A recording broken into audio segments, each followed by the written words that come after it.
What's going on, YouTube? Today we're going to talk about what happened with the great airbag debacle of 2018. We'll go through what happened, how I got it fixed, and where we're going to go from the future. Before we go too much further, I ask you guys to please subscribe to my channel. I'm trying to hit that 1,000 subscriber mark, so I can quit my real job and become a famous YouTuber. It'd be great. So about 3 months ago, I went out to the Austin driveway to do the time attack there. I've been out there a few times. Great event. And it was the last event of the season, and I was tied basically with one of my friends who had the silver GTR. That was also my video. It was basically a three-way tie between me, the GTR, and another buddy of mine driving a ZL1 1LE.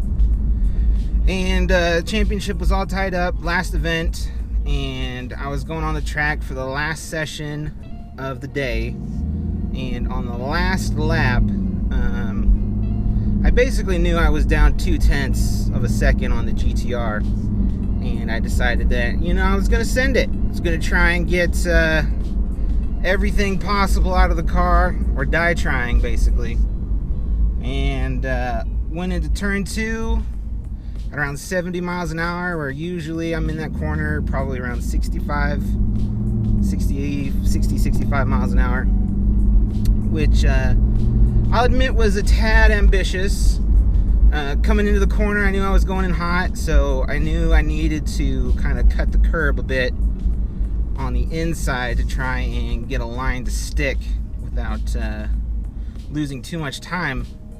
So brought the car in, went over the curb at a pretty steep angle, I guess. The car bounced, the rear end stepped out, and started to slide. And this combination of the car bouncing and the car sliding seemed to upset the airbag control sensor, and it popped the side curtain airbags.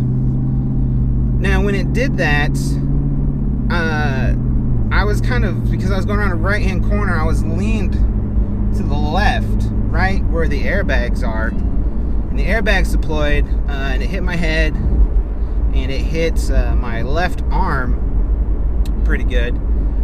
So I'm doing 70 miles an hour in a slide, and I get punched in the face by an airbag, which is it's pretty disorienting. I don't know if anybody's been punched in the face by an airbag. Even with the helmet on, the concussive forces going through the helmet, it really kind of rings your bell. So I'm starting to slide. I managed to regain control of the car and come to a stop on the track, which you're not supposed to do, but a lot of people don't know is when the airbags deploy, the engine shuts off. So by the time I recovered and was able to make sense of what was going on, the car was at a stop with the engine turned off, and you have to go through a sequence to restart the car, which I didn't know at the time. You had to read all the prompts on the dash and everything. So got the car started, pulled off the track. I was kind of wondering what to do next. I had a feeling that taking it to the dealership was probably not going to go over well. I know Al Oppenheiser says that these are track cars and they'll warranty on the track and whatnot, but I wasn't, I didn't have a lot of faith in that, to be honest. So a couple days go by, I dropped the car off at a local Chevy dealership up in Round Rock, and they say, they'll take a look at it. They send all the information to GM. The next day I get a call from GM customer care, and they tell me that they're sending a third party out to investigate the airbags going off, which I thought was kind of weird because it's at a Chevy dealership with GM technicians who you would think would be able to do that kind of stuff, but I guess not.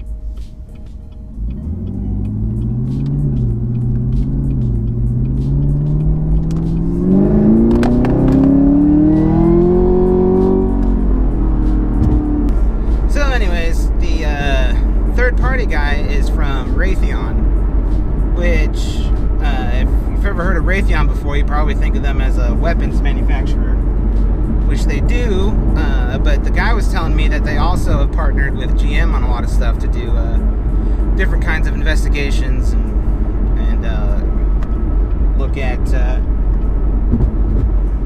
GM cars and stuff for a while. I think they've been doing it for a few years at this point. And the guy tells me that he investigates side curtain airbag deployments that do not result in a lawsuit for the South Central Texas area. And he told me he stays pretty busy, so you can take that for whatever that means. So he comes out to the dealership over the next few days, collects more information from the car. And he also goes out to the driveway Austin, which is where the event was at, and he looks over the track and he talks to the track owner there to try and get an idea of the driving conditions I was on when the airbags deployed. And he sends his results off to GM so they can have their engineers take a look at everything. And this was right around the 4th of July, so there was a bit of a delay from the holidays and everything. It took probably a good week and a half to hear back from GM on the results of their investigation. And what they told me was the sensors in the car, from the data that they were recording, determined that the car was going to flip over, so it deployed the airbags.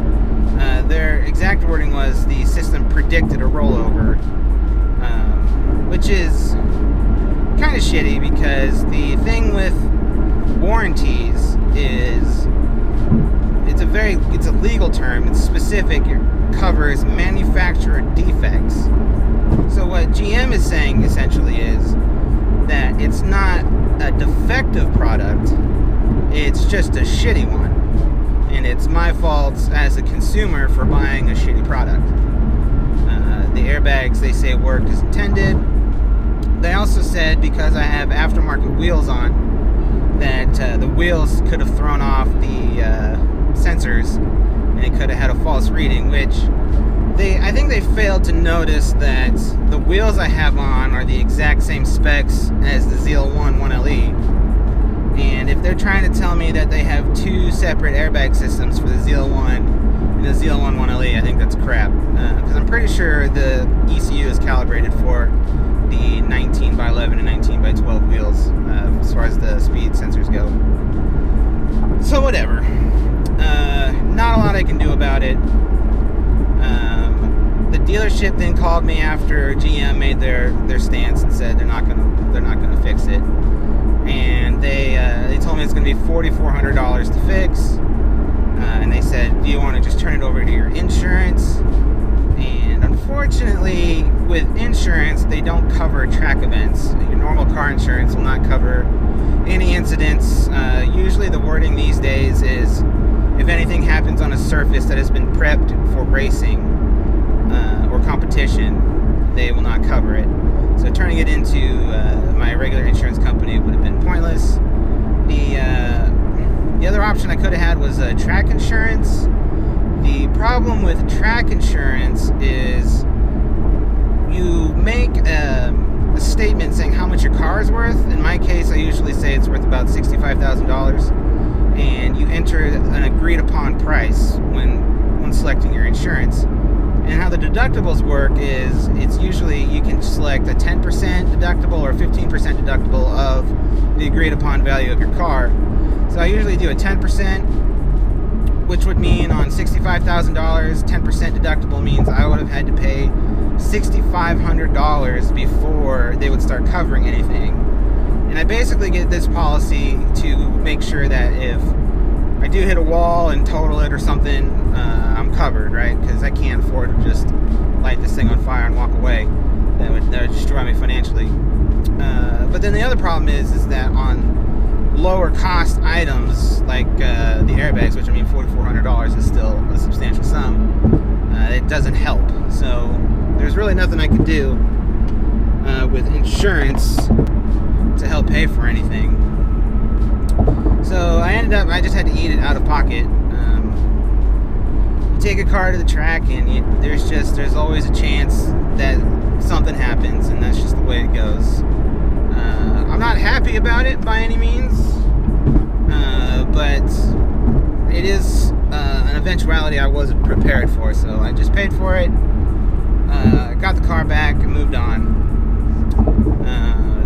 That was about a month and a half ago, so I was out of my car for about really close to 2 months while this all got fixed, worked over with GM in the dealership, and it is what it is, I guess.